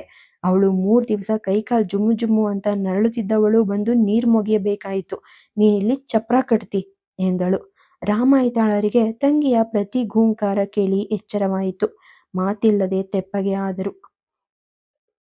ಸುಮ್ಮನೆ ಒಂದು ಕಂಬವನ್ನು ಹಿಡಿದು ರಾಮ ಹರಿಹರಿ ಎಂದು ಜಪ ಮಾಡತೊಡಗಿದರು. ಸರಸ್ವತಿಯು 2ನೆಯ ಬಾರಿಗೆ ಅನ್ನವನ್ನು ಬೇಯಿಸಿದವಳು ಒಂದು ಗೊಜ್ಜನ್ನು ಮಾಡಿ 4 ಸಂಡಿಗೆಗಳನ್ನು ಹುರಿದು ಎಲೆ ಹಾಕಿದಳು. ಆಗ ಐತಾಳರು ಮಾತಿಲ್ಲದೆ ಬಂದು ಉಂಡು ಹೊರಟು ಹೋದರು. ಅವರ ನರಸಿಂಹಾವತಾರವೆಲ್ಲವೂ ಇಳಿದು ಒಮ್ಮೆ ಹೋಗಿ ಬಿದ್ದುಕೊಂಡರೆ ಸಾಕು ಎಂದೆನಿಸಿತ್ತು. ಊಟವನ್ನು ಮುಗಿಸಿ ಒಂದು ದಿಂಬನ್ನೆಳೆದುಕೊಂಡು ಮಲಗಿದರು. ಅವರಿಗೂ ಮುಂದಾಗಿ ನಿದ್ರೆ ಗೊರಕೆಗಳು ತಾನ್ ಬಂದೆ ಎಂದು ಒದಗಿ ಸಹಾಯವಾದವು. ಅಲ್ಲೇ ಅಂಗಳದಲ್ಲಿ ತೆಂಗಿನ ಹೆಡೆಗಳು ರಾಶಿ ಬಿದ್ದಿದ್ದವು. ಚಪ್ಪರ ಹೊದಿಸಲು ಅವುಗಳ ಮಡಲು ಹೆಣೆಯಬೇಕು. ಊಟ ಮುಗಿಸಿಕೊಂಡು ಬಂದ ಹೆಂಗಸರಿಬ್ಬರು ಅಣ್ಣನ ಮಂಕಿನ ಅರ್ಥ ತಿಳಿಯಲಾರದೆ ಒಂದೊಂದೇ ಸೋಗೆಯನ್ನು ಮಡಲಾಗಿ ಹೆಣೆಯುತ್ತಾ ಕುಳಿತರು. ಈ ಕೆಲಸ ಮಾಡುತ್ತಾ ನಿದ್ದೆ ತೂಗುತ್ತಾ ಹೋದಂತೆ ಅವರ ಆಯಾಸ ಬೇಸರಗಳನ್ನು ಹೇಳತಿರದು. ಆದರೆ ಒಂದೇ ಒಂದು ಸಂಶಯವು ಅವರಿಗೆ ಸಮಾಧಾನ ತರುತ್ತಿತ್ತು. ಬಹುಶಃ ರಾಮ ದತ್ತು ತಗೊಳ್ಳೋದನ್ನ ನಿಶ್ಚಯ ಮಾಡಿರ್ಬೇಕು. ಈ ಎಲ್ಲಾ ರಾಪು ಅದಕ್ಕೇನೆ ಎಂದುಕೊಂಡಳು ಸರಸ್ವತಿ. ಬೇರೆ ಕಾರಣವನ್ನು ಊಹಿಸದ ಪಾರ್ವತಿಯು ಅದೇ ಸೈ ಎಂದು ದೃಢಪಡಿಸಿದಳು. ಬೆಳಗಿನ ಜಾವವಾಗುತ್ತಲೇ ಐತಾಳರು ಕೆಮ್ಮುತ್ತಾ ಎಚ್ಚೆತ್ತರು. ತಮ್ಮ ಅಂಗೈಗಳನ್ನು ಆ ಕತ್ತಲಲ್ಲಿ ತಾವು ಕಾಣಲೆತ್ನಿಸಿದ ಬಳಿಕ ಗಜೇಂದ್ರ ಮೋಕ್ಷದ ಉದಯ ರಾಗವನ್ನು ಆಡುತ್ತಾ ಹೊರಕ್ಕೆ ಬಂದರು. ಅಂಗಳದಲ್ಲಿ ಬಿದ್ದಿದ್ದ ತೆಂಗಿನ ಹೆಡೆಗಳನ್ನು ತಾವು ಮಡಲು ಹೆಣೆಯಬೇಕೆಂದು ಉದ್ದೇಶಿಸಿದರೆ ಅವು ಆಗಲೇ ಚಪ್ಪರವನ್ನೇರಲು ಸಿದ್ಧವಾಗಿದ್ದವು. ಈ ಮಡಲು ಎಲ್ಲಿಗೆ ಸಾಕು ಎಂದುಕೊಂಡು ಅದೇ ಕ್ಷಣ ನೆರೆಕೆರೆಯ ಒಕ್ಕಲು ಮಕ್ಕಳನ್ನು ಅರಸಿ ಹೊರಟರು. ಆಗ ಬೆಳ್ಳಿ ಮೂಡಿತ್ತಷ್ಟೆ. ಆದರೂ ತಮ್ಮ ಒಕ್ಕಲು ಮನೆಗಳ ಮುಂದೆ ಹೋಗಿ ನಿಂತು, ಓ ಸೂರ, ಓ ಹಾವಳಿ, ಓ ಕಾಳ, ಒಂದೊಂದು ಹೊರೆ ಮಡಲು ಎಲ್ಲಿಂದ ತಂದರೂ ಸಮನೆ, ಇಲ್ಲ ಭತ್ತ ಕೊಡುವುದಾದರೂ ಸಮನೆ, ಅಂತೂ ಒಂದು ಗಡದ್ದಿನ ಚಪ್ಪರವಾಗದೆ ನಿರ್ವಾಹವಿಲ್ಲ ಎಂದು ಸಾರುತ್ತಾ ನಡೆದರು. ಅವರಲ್ಲಿ ಒಬ್ಬಿಬ್ಬರು ಅಧಿಕ ಪ್ರಸಂಗಿಗಳು. ಮಡಲು ಯಾಕೆ? ಚಪ್ಪರಕ್ಕೇನು? ಚಪ್ಪರ ಯಾಕೆ? ಏನಾದರೂ ಸಮಾರಾಧನೆ ಇರಬೇಕು. ಬಾಂಬ್ರು ಮನೆಯ ಪಾಯಸವನ್ನ ಬಡವ್ರ ಹಣೆ ಮೇಲೆ ಬ್ರಹ್ಮ ಬರೆದಿರ್ಬೇಕು ಎಂದು ಐತಾಳರು ನಗುತ್ತಾ, ಶೂದ್ರ ಮಕ್ಕಳ ಹಣೆಬರಹವೇ ಹಾಗೆ. ಚಪ್ಪರ ಅಂದ್ರಾಯ್ತು, ಪಾಯಸಕ್ಕೆ ಬಾಯಿ ಬಿಡ್ತಾರೆ ಎಂದರು. ಸರಿ, ಬೆಳಕು ಒಳಗೆ ಐತಾಳರು ಮನೆಯನ್ನು ಸೇರಿಯೂ ಆಯಿತು. ಬಿಸಿಲು ಬಿದ್ದ ಜಾವ ಹೊತ್ತಿನೊಳಗೆ 4-6 ಹೊರೆ ಮಡಿಲುಗಳ ಅವರ ಅಂಗಳಕ್ಕೆ ಬಂದು ಬಿದ್ದೂ ಆಯಿತು. ಮಡಲನ್ನು ತಂದವರಲ್ಲಿಯೇ ಒಬ್ಬನನ್ನು ಕರೆದು ಅವನೊಡನೆ ಸೇರಿಕೊಂಡು ಚಪ್ಪರವನ್ನು ಒದೆಯಿಸಿಯೂ ಆಯಿತು.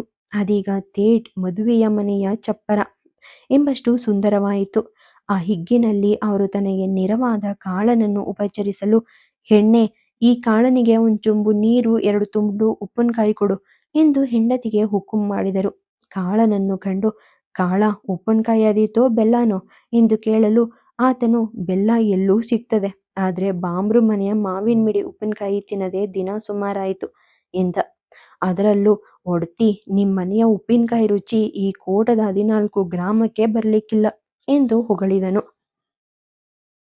ಪಾರ್ವತಿಯು ಹೊಸದಾಗಿ ಖಾರ ಹುಡಿದ ಮಾವಿನ ಮಿಡಿಗಳನ್ನು ಒಂದು ಬಾಳೆಯ ಎಲೆಯ ಕೀತಿನಲ್ಲಿ ಹಾಕಿ ತಂದಳು. ಒಂದು ಚೊಂಬು ನೀರನ್ನು ಅವನ ಎದುರಿಗೆ ಇರಿಸಿದಳು. ಕಾಳನೋ ಭೂತ ಹಿಡಿದವನಂತೆ ನೀರಿನ ಬಿಂದಿಗೆಯನ್ನು ಒಂದೇ ಕ್ಷಣದಲ್ಲಿ ಘಟಘಟ ಕುಡಿದು ಬರಿದು ಮಾಡಿಬಿಟ್ಟನು. ಅಮ್ಮ, ನೀರೇನು ಚಿನ್ನವೇ? ಇನ್ನೊಂದಿಷ್ಟು ನೀರು ತಂದು ಸುರೀರಿ.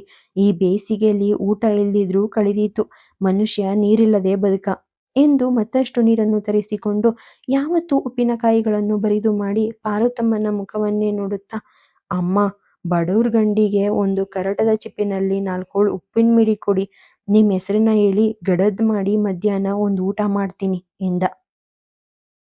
ಕಾಳನ ಸೇವೆಗೆ ಬೇರೆಯೇ ಕೊಚ್ಚು ಪಡಿಗಳನ್ನು ಕೊಡುವಂತಿಲ್ಲ ಎಂಬುದು ಪಾರ್ವತಮ್ಮನಿಗೂ ಗೊತ್ತು. ಹಾಗಾಗಿ ಅವನ ಋಣ ಅರಿಯಲಿ ಎಂದು ಹೊಸ ಉಪ್ಪಿನಕಾಯಿಯನ್ನು ಅವನಿಗೆ ಕೊಡಲು ಮನಸ್ಸು ಒಪ್ಪದೆ ಭರಣಿಯಲ್ಲಿದ್ದ ಹಳೆಯ ಉಪ್ಪಿನಕಾಯಿಯನ್ನು ಒಂದು ಒಣ ಬಾಳೆಯೆಲೆಯಲ್ಲಿ ಹಾಕಿ ಮಡಸಿಕೊಟ್ಟಳು. ಪುಣ್ಯಕ್ಕೆ ಕಾಳನು ಅದನ್ನು ಅಲ್ಲಿಯೇ ಬಿಡಿಸಿ, ಇದು ಈಗ ಕೊಟ್ಟ ಉಪ್ಪಿನಕಾಯಲ್ಲ ಎನ್ನಲಿಲ್ಲ. ಕಾಳನಿಗೆ ನೀರನ್ನು ಕೊಡಲು ಹೇಳಿದ ಐತಾಳರು ಮೀಯಲು ಹೋಗಿದ್ದರು. ಈಗಷ್ಟೇ ನೀರಲ್ಲಿ ಮುಳುಗು ಹಾಕಿ ಬಂದವರು ಅವನ ಬಿಟ್ಟಿಯ ಋಣ ಸಂದಾಯ ಮಾಡಲು ಯೋಚಿಸಿದರು. ಅವನಿಗೆ ಪಡಿ ಕೊಡ್ತೀನಿ ಎಂದು ಹೇಳಿ ನಿಲ್ಲಲಿಕ್ಕೆ ಹೇಳು ಎಂದರು. ಕಾಳನು ಪಡಿಯಕ್ಕಿ ಅಪೇಕ್ಷಿಸಿ ಬಂದವನಲ್ಲ. ಅವನ ದೃಷ್ಟಿ ಭವಿಷ್ಯದ ಕಡೆಗಿತ್ತು. ಆದ್ದರಿಂದಲೇ ಚೂರುಪಾರು ಕೆಲಸಕ್ಕೆ ಪಡಿಗಿಡಿ ಯಾಕೆ ಎಂದನು. ಐತಾಳರು ಕಾಳನನ್ನು ಉದ್ದೇಶಿಸಿ ಮಾತನ್ನು ಹೆಂಡತಿಯೊಡನೆ ಆಡುವಂತೆ, ಹಾಗೆಂದ್ರೆ ಆದೀತೆ, ಕೆಲಸಕ್ಕೆ ಕೊಚ್ಚು ಬೇಡವಾದರೂ ಮಡಲಿನ ಬಾಪ್ತು ಭತ್ತ ತೆಗೆದುಕೊಂಡು ಹೋಗ್ಲಿ ಎಂದು ಹೇಳಿದರು. ಕಾಳನು ಬುದ್ಧಿವಂತನೇ. ಪ್ರತ್ಯುತ್ತರವಾಗಿ, ಅಮ್ಮ, ಭತ್ತವೂ ಬೇಡ, ಮಣ್ಣು ಬೇಡ, ಮಡಲಿಗೆ ಮಡಲು ಕೆಲಸ ಮುಗಿದ್ಮೇಲೆ ಕೊಟ್ರೆ ಸಾಕು, ದೇವ್ರು ನಡೆಸಿದ್ರೆ ನಾಳೋ ನಾಡಿದ್ದೋ ಎಂದೋ ಅಂದು ಗಡದ್ದು ಮಾಡಿ ಒಂದು ಪಾಯಸ ತಿನ್ನಿಸ್ಬಿಡಿ ಎಂದು ಹೇಳಿ ಅಲ್ಲಿಂದ ಹೋಗಿಬಿಟ್ಟನು. ಕಾಳನ ಬಾಯಿಂದ ಪಾಯಸದ ಮಾತು ಕೇಳಿ ಬರಲು ಪಾರ್ವತಿಗೆ ಚಪ್ಪರದ ಈ ಸಂಭ್ರಮ ದತ್ತದ ಉಪನಯನಕ್ಕೇನೇ ಇರಬೇಕು ಎಂದೆನಿಸಿತು. ಆದರೆ ಅವಳು ಏನು, ಯಾಕೆ ಎಂದು ಗಂಡನನ್ನು ಕೇಳುವವಳಲ್ಲ. ಆತನೆಂದುದನ್ನು ಸರಸ್ವತಿಯು ಅತ್ತಿಯ ಕಿವಿಯಲ್ಲಿ ಹಾಕಿದಳು. ಸರಸ್ವತಿಯು ಒಮ್ಮೆ ಬಲು ಬಿರುಸಾಗಿ ಬಿಡುತ್ತಾಳೆ. ಅವಳ ಮನಸ್ಸಿಗೆ ಈ ಮನೆಯಲ್ಲಿ ಸಮಾರಾಧನೆಯೋ ಶಾಂತಿಯೋ ಎಂಬುದು ಊರ ಮೇಲಿನ ಶೂದ್ರರ ಮಕ್ಕಳಿಗಾದರೂ ತಿಳಿಯುತ್ತದೆ. ಮನೆಯಲ್ಲಿ ದಿನರಾತ್ರಿ ದುಡಿಯುವ ನಮಗೆ ಹೇಳುವವರಿಲ್ಲ ಎನಿಸಿತು. ಹಾಗೆಂದು ಅಣ್ಣನನ್ನು ಬಾಯಿ ಬಿಟ್ಟು ಕೇಳೋಣವೆಂದರೆ ಈ ಹೆಂಗಸರಿಗೆ ಹಡೆಪಟ್ಟಾಂಗವೆಂದರೆ ಅಷ್ಟು ಪ್ರೀತಿ ಎಂದು ಅಣ್ಣ ಹೇಳುವುದಕ್ಕೆ ಹಿಂದು ಮುಂದಾಗನೆಂಬುದು ಖಂಡಿತ. ಅಷ್ಟನ್ನು ಅವನಿಂದ ಹೇಳಿಸಿಕೊಳ್ಳಕೂಡದೆಂದು ಅವರಿಬ್ಬರು ದೃಢ ನಿಶ್ಚಯ ಮಾಡಿದರು. ಆ ಮಧ್ಯಾಹ್ನ ಚಪ್ಪರದ ಕೆಲಸವೆಲ್ಲ ಮುಗಿದು ಮಿಂದು ಊಟವಾಗುವಾಗ ಹೊತ್ತು ತಿರುಗಿ 4 ಗಳಿಗೆಯಾದರೂ ಸರಿದಿದ್ದಿರಬೇಕು. ಅದೇ ಬಿಸಿಲು ಹಾಳಾಗಕೂಡದೆಂಬಂತೆ ಐತಾಳರು ತಲೆಗೊಂದು ಹಸಿರು ದಾವಳಿಯ ರುಮಾಲೆಯನ್ನು ಬಿಗಿದು ನಡುವಿಗೊಂದು ನಸ್ಯದ ಬುರುಡೆಯನ್ನು ತುರುಕಿಸಿಕೊಂಡು ಕೈಯಲ್ಲೊಂದು ಓಲೆಯ ಕಾಲು ಕೊಡೆಯನ್ನು ಹಿಡಿದು ಮನೆಯಿಂದ ಅಂಗಳಕ್ಕಿಳಿದರು. ಅಲ್ಲೇ ಕೈಯಲ್ಲಿದ್ದ ಒಂದು ಚಿಮಟಿ ನಸ್ಯವನ್ನು ಆರ್ಭಟೆಯಿಂದ ಸೊಳ್ಳೆಗಳಿಗೇರಿಸುತ್ತಾ, ಮನೆ ನೋಡ್ಕೊಂಡ್ಬಿಡಿ, 3 ದಿವಸ ನಾನು ಮನೆಯಲ್ಲಿಲ್ಲ. ಏನು, ಬರುವುದರೊಳಗೆ ಅಂಗಳದ ನೆಲವೆಂದರೆ ಕನ್ನಡಿಯಾಗ್ಬೇಕು, ಕನ್ನಡಿ ಕನ್ನಡಿ. ಸರಸ್ವತಿ ಮನೆಯವಳಿಗೆ ಕಾಲು ಜಗಿದ ಎಂದೆಯಾ? ಆಗಿದ್ರೆ ಸೂರನ್ ಹೆಂಡತಿಯನ್ನೋ ಕಾಳನ್ ಮಗಳನ್ನೋ ಬರ್ಲಿಕ್ಕೆ ಹೇಳು, ಅವಳು ಸುಮ್ಮನೆ ಬಿದ್ದಿರುವ ಬದಲು ಏನಾದ್ರೂ ಸೊಪ್ಪು ಸಿಕ್ಕಿದ್ರೆ ತರಬಹುದು. ಅವಡೆ ಸೊಪ್ಪನ್ನ ಹಾಕಿ ತಿಕ್ಕಿದರೆ ಆಗ್ತಿತ್ತು. ಈಗೆಲ್ಲಿದೆ ಅದು? ಬದಲೇನಾದರೂ ಸೊಪ್ಪು ತಂದು ತಿಕ್ಕಿದರೆ ಪಸಂದ ಆಗ್ತಿತ್ತು. ಸರಸ್ವತಿಯು, ಆಗ್ಲಿ, ನೀನು ಹೋಗು, ಅಂಗಳದ ಕೆಲಸ ಹೇಗೂ ಆಗುತ್ತದೆ. ಆದರೆ ಈ ರಣ ಬಿಸಿಲಿಗೆ ಹೊರಡಬೇಕೇ ಎಂದಳು. ಹೊರಡುವಾಗ ಮಾತನಾಡಿಸದಿದ್ದಕ್ಕೆ ಐತಾಳರಿಗೆ ತಟ್ಟನೆ ಸಿಟ್ಟು ಅಡರಬೇಕಿತ್ತು. ಯಾಕೋ ಸುಮ್ಮನೆ ಇದ್ದರು. ಹೋಗುತ್ತಾ, ಈ ಬಿಸಿಲೊಂದು ಗಣ್ಯವೇ? ಅದು ಅರಾಲು ದಾಟುವ ತನಕ ನೆಲ ಕಾದಿದ್ದೀತು. ಕಡಲಕೆರೆ ಚಂಡಿಯಾಗಿಲ್ಲವೇ ಎಂದು ಮನೆಯ ಮೂಡಣದ ಬೇಲಿಯನ್ನು ಹರಿದು ಹಾರಿ ಬಡಗಿಗೆ ಬಂದು ಕಡಲಿನ ಕಡೆಗೆ ತಿರುಗಿದರು. ಮುಹೂರ್ತ ಕಾಲಗಳನ್ನು ನೋಡಿಕೊಂಡು ಹೊರಡುವ ದಿಕ್ಕನ್ನು ಸರಿಪಡಿಸಲು ಈ ರೀತಿಯಲ್ಲಿ ಬೇಲಿ ಉಲ್ಲಂಘನ ನಡೆಸಿ ಕಣ್ಮರೆಯಾದರು. ಸರಸ್ವತಿಯು ಪಾರ್ವತಿಯನ್ನು ಕರೆದು, ನನಗೇನೂ ತಿಳಿಯುವುದಿಲ್ವೇ? ಅದಕ್ಕೇನೇ ಈ ಚಪ್ರ? ನಾವು ಹೇಳಿದಾಗ ದತ್ತು ಬೇಡ ಅಂದವನಿಗೆ ಈಗ ತಾನಾಗಿ ದತ್ತುಕೊಳ್ತೇನೆ ಅನ್ನಲು ದಾಕ್ಷಿಣ್ಯ ಆಗ್ತಿರ್ಬೇಕು. ಅದಕ್ಕೇನೆ ಅಳುವೆ ದಾಟಿ ಬೇಂಗ್ರೆಯ ಮೇಲೆ ಹಾದು ತೋನಸೆ ಗಿನಸೆಗೆ ಹೊರಟಿರ್ಬೇಕು. ಆದ್ರೆ ಯಾರ ಮನೆಯ ಮಾಣಿಯನ್ನ ಇವನು ದತ್ತಕ್ಕೆ ತರುವವನು? 3 ದಿವಸ ಬರುವುದಿಲ್ಲ ಎಂದ್ರಲ್ಲ ಎಂದಳು ಪಾರ್ವತಿ. ಜತೆಗೇನಾದ್ರೂ ಮದುವೆ ಪೌರೋಹಿತ್ಯ ಇರಬಹುದು. ಅಯ್ಯೋ, ಈ ಅಣ್ಣನ್ಗೆ ಮನೆಯ ಹೆಂಗಸರೆಂದರೆ ಕಸಕ್ ಸಮ. ಈಗ ಕಳವನ್ನ ಒರೆದು ಕನ್ನಡಿ ಮಾಡೋದಕ್ಕೆ ನಾವು ಬೇಕು. ಯಾಕೆ, ಏನು ಎಂದು ಕೇಳುವುದಕ್ಕೆ ಮಾತ್ರ ಯಾರು ಬೇಡ ಎಂದು ಬೇಸರಗೊಂಡಳು. ಮುಂದೆ ಅವರಿಗೆ ವಿರಾಮವಿಲ್ಲ. 3 ದಿವಸದ ಅವಧಿ ಮಾತ್ರ. ಅಷ್ಟರಲ್ಲಿ ಅಂಗಳದ ನೆಲವು ಕನ್ನಡಿಯಂತಾಗಬೇಕು. ಅದಕ್ಕಾಗಿ ಬೇಕಾದ ಕಡುಮಣ್ಣು, ಕೆಮ್ಮಣ್ಣು, ಜಾಜಿ ಇವುಗಳನ್ನು ಹೇಗೆ ತರಲಿ, ಎಲ್ಲಿಂದ ತರಲಿ, ಯಾರನ್ನೆಲ್ಲ ಕೂಡಿಕೊಂಡು ತರಲಿ ಎಂಬ ಮುಂದಿನ ಯೋಚನೆ ಕೆಲಸಗಳಲ್ಲಿ ಅವರು ನಿರತರಾಗಬೇಕಾಯಿತು.